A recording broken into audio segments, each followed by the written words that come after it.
Menyaksikan Kompas Petang, Saudara, setelah salah satu saksi kunci kasus Vina mengakui berbohong dalam BAP tahun 2016, keluarga Vina mengaku kaget dan berharap kesaksian Dede menjadi titik terang.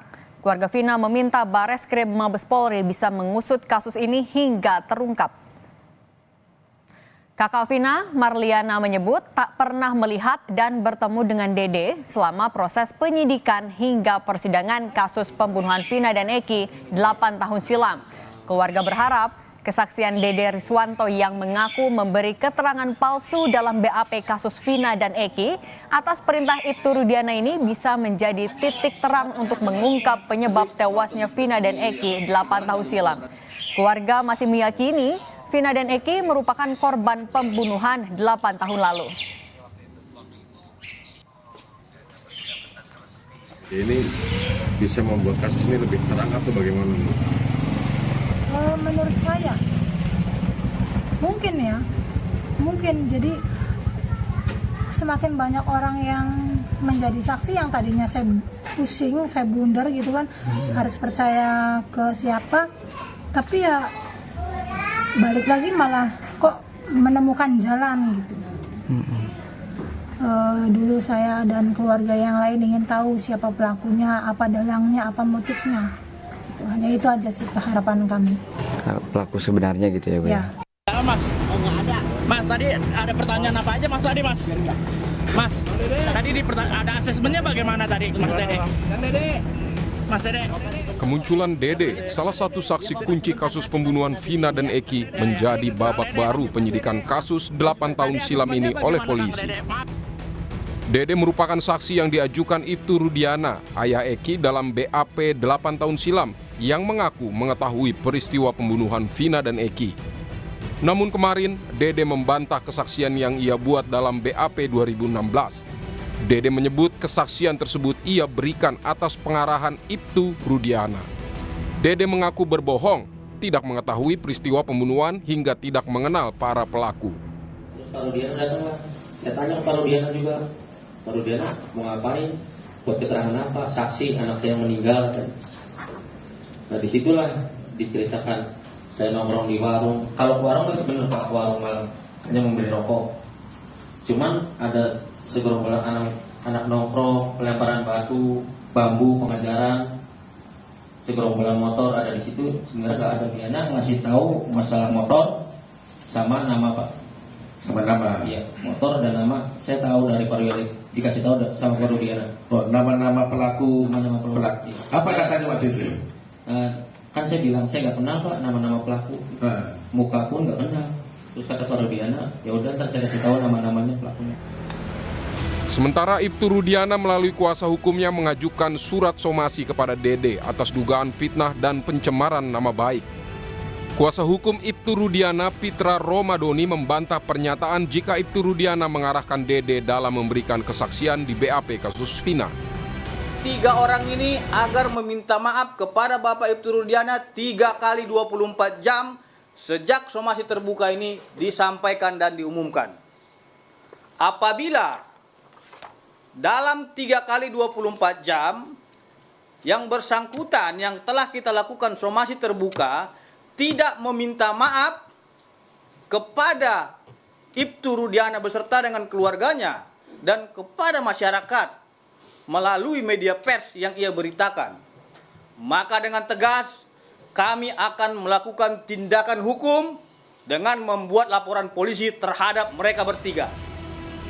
Guru Besar Fakultas Hukum Unsud, Ibnu Nugroho, menyebut jika sebagai seorang anggota Polri, Ibtu Rudiana memang tidak diperbolehkan terlibat dalam proses penyidikan walaupun ia menjadi orang tua korban pembunuhan. Tapi adalah penyidikan. Penyidikan itu adalah institusi. Nah, itu. Siapa institusi yang dilakukan? Memang pada waktu itu mungkin Ibtu Rudiana. Ingat loh, seorang polisi itu adalah dalam konstitusi sebagai penegak hukum, sebagai pengayom, pelindung, penegak hukum. Sehingga pangkat apapun itu sebagai polisi. Nah kebetulan ini polisi sebagai korban, kan gitu. Oleh karena itu dengan pangkat apapun sebagai penegak hukum wajib menyerahkan kepada penyidik yang berwenang. Okay. Nah, dalam hal seperti ini saya kira lembaga siapa Polda Jawa Barat yang melihat bahwa sejauh mana profesionalisme penanganan perkara tersebut. Kini usai Dede, saksi kunci kasus pembunuhan Vina dan Eki mengungkap adanya rekayasa dalam BAP 8 tahun silam. Aep dan Ibtu Rudiana belum juga memberikan pernyataan ataupun menjalani pemeriksaan terkait dugaan pelanggaran dalam proses penyidikan Vina dan Eki. Padahal Aep sudah dilaporkan terkait dugaan kesaksian palsu dan Ibtu Rudiana dilaporkan terkait dugaan penganiayaan oleh terpidana kasus Vina. Tim Liputan Kompas TV. Setelah Dede, salah satu saksi kunci kasus pembunuhan Vina dan Eki mengakui memberikan kesaksian palsu dalam BAP 8 tahun silam atas perintah Ibtu Rudiana. Lantas apakah Ibtu Rudiana bisa terjerat sejumlah pelanggaran etik hingga pidana dalam kasus ini? Lantas juga bagaimana kesaksian Dede ini bisa meringankan 7 terpidana kasus Vina yang masih di penjara dan membuat misteri siapa pelaku pembunuhan Vina dan Eki ini dapat titik terang? Kita bahas bersama dengan Ketua Kompolnas, ada Pak Beni Mamoto, kemudian ada kuasa hukum Pradi yang mendampingi Dede, Bang Jutek Bongso, dan kuasa hukum Ibtu Rudiana, Bang Mardiman Sane. Selamat sore semuanya, apa kabar? Selamat sore. Oke, saya mau ke Bang Jutek dulu. Bang Jutek hari ini mendampingi Dede ke Barreskrim Polri ya? Itu pemeriksaan terkait apa? Tidak mendampingi Dede ke Barreskrim ya. Jadi agenda kami hari ini adalah ke LPSK tadi pagi jam 9 dalam rangka untuk menyampaikan permohonan perlindungan kepada saksi dan korban atas 6 terpidana klien kami, kemudian saksi-saksi yang kami hadirkan di dalam peristiwa dalam LP yang kami sudah laporkan ke Barreskrim sebanyak 3 LP. Kemudian siangnya tadi pukul 13 kurang lebih ya kami ke Barreskrim dalam rangka undangan gelar perdana dari atas LP yang kami sudah buat di Barreskrim Mabes Polri, dan alhamdulillah bahwa laporan kami sudah diproses awal oleh pihak Mabes Polri terkait dari peristiwa laporan kami terhadap Dede dan Aep atas dugaan memberikan keterangan palsu atau tidak benar. Demikian, Mbak. Oke, Bang Jutek, tapi kalau dari informasi yang sejauh ini Anda tahu, apakah dari gelar perkara juga diungkap nggak ada peran Ibtu Rudiana di sana? Tadi kita hanya biasa ya, karena ini masih gelar awal. Menggelar ini kan hanya mencocokkan betul tidak kami membuat laporan, betul tidak bukti. Oke, tapi kalau sejauh ini Dede sudah bertemu langsungkah dengan para terpidana? Pak Jutek, Bang Jutek, suaranya tidak ada. Yang kami serahkan sudah cukup tidak, itu semua diuji, dicek kembali oleh pihak Mabes Polri, dalam hal ini Barreskrim tadi diuji semua. Apakah betul bukti-bukti awal, apakah betul yang sudah kami laporkan dan sebagainya. Demikian, Mbak. Oke, saya sekarang mau ke Bang Mardiman. Bang Mardiman, Ya. menurut Ibtu Rudiana menggandeng banyak sekali advokat untuk membantah kesaksian Dede. Bagian mana saja yang menurut Ibtu Rudiana tidak tepat? Hampir semuanya, Mbak. Jadi begini, saya sepakat bahwa lebih mulia membebaskan 1.000 orang bersalah daripada menghukum 1 orang tidak bersalah. Saya sepakat itu. Selama ini klien kami banyak diamnya. Kenapa banyak diam? Karena satu, dia polisi aktif yang tidak bisa sembarangan saja memberikan pernyataan untuk mengcounter ini semua. Nah, kami para advokat yang terpanggil dengan hati nurani dan saya mempelajari putusan nomor 4 tahun 2000. Saya ini advokat dan yang terbiasa bicara dengan fakta. Saya harus berusaha menghindari post-truth karena sekarang ini trial by the press, trial by the netizen terhadap klien kami ini luar biasa. Sehingga yang awalnya ketika film Vina sebelum 7 hari itu muncul, itu semua netizen berteriak bagaimana bisa ditangkap yang DPO itu, tapi kemudian sekarang berbalik untuk menyerang Pak Rudiana. Satu hal yang ingin saya sampaikan bahwa saya tidak ingin mengomentari apa yang dikatakan oleh Dede maupun yang lain-lain itu. Kita akan buktikan sajalah nanti dengan jalur hukum yang sebenarnya. Tapi semua yang dilakukan oleh Ibtu Rudiana pada waktu itu tidak ada sedikit pun yang melampaui kewenangannya atau melenceng dari jalur hukum. Ada tadi pembicara sebelum ini atau mungkin diputar ulang sama Kompas mengatakan bahwa Rudiana bertindak sebagai penyidik. Mbak, itu tidak benar. Rudiana tidak pernah mem-BAP satupun dari para pelaku itu. Yang terjadi adalah Ibtu Rudiana ini ayah dari korban. Jangan lupa loh, beliau ini ayah kandung dari orang yang juga mati, temannya Vina, yang namanya Eki. Di tanggal 26 Agustus itu, sebagai seorang polisi, dia punya naluri. Ini anak nggak mungkin kecelakaan tunggal dengan badan sehancur ini dan motornya yang baik-baik saja. Karena naluri sebagai seorang polisi itu muncul, dia mencarilah kebenaran. Nah, dan kebenaran itu sudah tertuang di dalam putusan nomor 4 tahun 2017 itu, di mana mereka semua dihukum. Nah, sekarang bingung juga saya kalau kemudian yang belakangan ini, oh ya waktu itu saya ditekan, waktu itu loh. Emang pada saat mereka itu semua diperiksa, polisi tidak memberikan pengacara. Baik. Mana pengacara yang mendampingi orang-orang itu pada saat itu? Benarkah mereka dipaksa? Benarkah mereka diintimidasi? Atau kenapa mereka membuat pernyataan palsu? Baik Bang Mariman. Baik, sekarang saya mau ke Pak Beni. Pak Beni, dari catatan kami sebelumnya Kadif Humas bilang sudah pernah memeriksa Ibtu Rudiana dan tidak ditemukan adanya pelanggaran etik. Tapi kemudian ada pernyataan Dede yang bilang kalau ia diinstruksikan untuk memberikan kesaksian palsu oleh Ibtu Rudiana. Yang Anda lihat ini sebenarnya apa yang terjadi? Ya, yang pertama perlu kami sampaikan bahwa pengawas internal sudah turun. Dari Irwasum, dari Propam itu sudah turun untuk mengaudit investigasi yang sudah dilakukan sejak di Polres sampai dengan di Polda. Jadi sebagai catatan bahwa kasus ini di Polres itu hanya 3 hari, kemudian ditarik Polda. Tentunya salah satu pertimbangannya adalah menghindari jangan sampai ada konflik kepentingan. Karena salah satu orang tua korban ini adalah anggota Polri. Nah, dari hasil komunikasi kami dengan pengawas internal, menunjukkan bahwa tidak ditemukan satu pelanggaran yang berat, sehingga dimungkinkan diberikan sanksi. Nah, oleh sebab itu adanya masukan-masukan dari saksi-saksi ini tentunya menjadi bahan juga. Karena ketika klarifikasi kan kita mendengar langsung dari pihak petugas. Belum dikonfirmasi dengan pihak-pihak yang waktu itu ditangani. Nah, mudah-mudahan dengan nanti masukan-masukan ini akan diperoleh kebenaran dan objektivitas. Nah, namun ada catatan juga bahwa kasus ini sudah divonis, sudah inkrah. Dan ketika memberikan keterangan sudah disumpah di depan pengadilan. Para saksi maupun para terdakwa waktu itu. Ya. Nah, ini dengan dinamika yang muncul saat ini, munculnya saksi-saksi dengan keterangan yang berbeda atau mencabut keterangannya, ini tentunya satu proses ketika kita semua ingin mencari kebenaran. Tapi Pak Beni melihat ini ada intervensi dari Ibtu Rudiana kah? Begini, untuk menilai itu harus betul-betul dilakukan pemeriksaan mendalam ya. Artinya di satu sisi kondisi psikologis yang bersangkutan saat itu, anaknya dibunuh dan sebagainya, ini juga harus dilihat. Karena sebagai manusia biasa tentunya ada rasa penasaran, ada rasa ingin segera tahu siapa pelakunya dan sebagainya.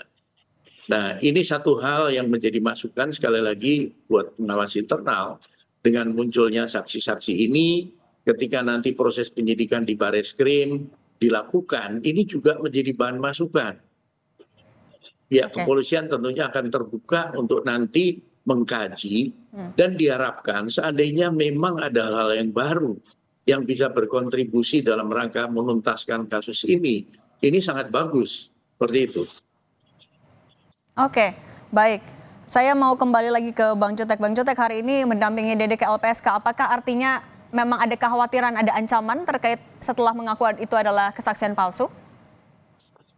Kami sampai saat ini kebetulan kuasa hukumnya sama dari Pradi, ya ada koordinatornya Dr. Asido Huta Barat, ya kami menangani adalah dari pihak pelapor, tim yang pelapor. Jadi memang sampai hari ini kami belum melihat ada ancaman nyata yang menimpa akan Dede. Tetapi untuk mengantisipasi hal yang tidak diinginkan, karena kepentingan kami selaku kuasa terpidana kan besar sekali di sana untuk menjadikan itu novum, bahwa kasus ini harus terbuka dengan jalan cerita yang sebenarnya, sehingga klien kami kalau memang tidak bersalah, dia harus segera dibebaskan. Itu aja kepentingan kami, menegakkan keadilan. Itulah dasar kepentingan kami juga berkolaborasi. Walaupun dia adalah terlapor, tetapi dia juga kami bantu untuk kami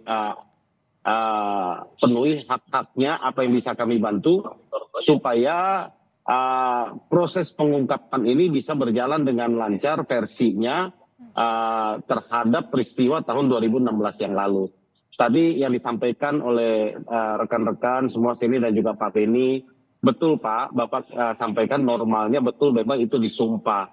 Kenyataannya pengakuan dari Dede, dia itu tidak disumpah dan tidak dihadirkan di persidangan, bahkan dilarang oleh Ibtu Rudiana untuk datang ke persidangan ketika ada rilas. Ini yang kita akan uji apakah betul demikian. Kemudian apakah mereka didampingi pengacara pada waktu pengakuan ini, kan katanya disiksa di apa tadi, apakah didampingi pengacara? Kami sampaikan inilah yang menjadi persoalan. Mereka tidak didampingi pengacara, ya, sampai di Polda mereka baru didampingi pengacara. Jadi dari tanggal 31 Ya, bahkan ke Polda penyidikan dan mendapatkan hasil itu, mereka tidak didampingi pengacara. Itu aja yang kami sampaikan. Oke, baik. Saya mau kembali ke Bang Mardiman. Bang Mardiman, memang kan tadi Anda menyebutkan kalau Ibtu Rudiana adalah polisi, ada aturan yang diikuti sehingga memang belum muncul ke publik. Tapi kan pernyataannya, klarifikasinya sangat ditunggu. Tidak akankah memberikan pernyataan langsung kepada publik? Akan ada saatnya Mbak, tapi begini, intinya adalah sesudah kejadian itu, beberapa hari kemudian ada ekshumasi tanggal 31. Karena Bang Mardiman, masih bersama kami? Tampaknya ada kendala teknis, kami akan kembali menghubungi Bang Mardiman Sane, kuasa hukum dari Ibtu Rudiana, sambil menunggu. Oke. Bang Mardiman silakan. Karena kesalahan itu kan awalnya sudah dikatakan oleh Polsek bahwa ini kecelakaan tunggal, sehingga dikebumikan dalam kondisi kecelakaan tunggal dua adik kita ini. Nah, kemudian salah bila dikatakan Ibtu Rudiana mewawancarai, Ibtu Rudiana mengintervensi. No, bagaimana mau diintervensi? Begitu Ibtu Rudiana ketemu dengan beberapa orang-orang itu langsung dibawa ke Polres. Penyidik Polres lah yang kemudian melakukan pemeriksaan awal. Tadi Pak Beni juga sudah mengatakan bahwa tidak lama itu di Polres ditarik ke Polda. Nah, di bagian mananya ada intervensi Pak Rudiana, Mbak? Itu juga yang kita bingung. Nggak ada sama sekali itu. Dengan tegas saya katakan tidak ada intervensi sedikit pun dari Ibtu Rudiana terhadap. Oke, baik. Bang Mardiman, kami juga sudah tangkap. Terakhir saya mau ke Pak Beni. Pak Beni, singkat saja. Semua mata kan sekarang menyoroti bagaimana Ibtu Rudiana dan juga Dede saling berbeda keterangannya. Apa yang akan dilakukan Kompolnas untuk memastikan agar kasus ini transparan? Ya, yang pertama dengan munculnya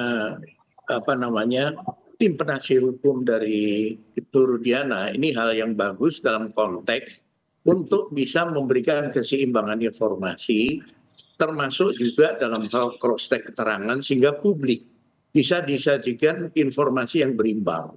Karena selama ini kan hanya diserang terus. Kemudian yang kedua, kami dari Kompolnas akan terus mengawal proses penanganan kasus ini, khususnya laporan-laporan yang ada di Barreskrim, agar ditangani secara transparan, ditangani secara profesional, penuh kehati-hatian, agar tidak terjadi atau terulang hal-hal yang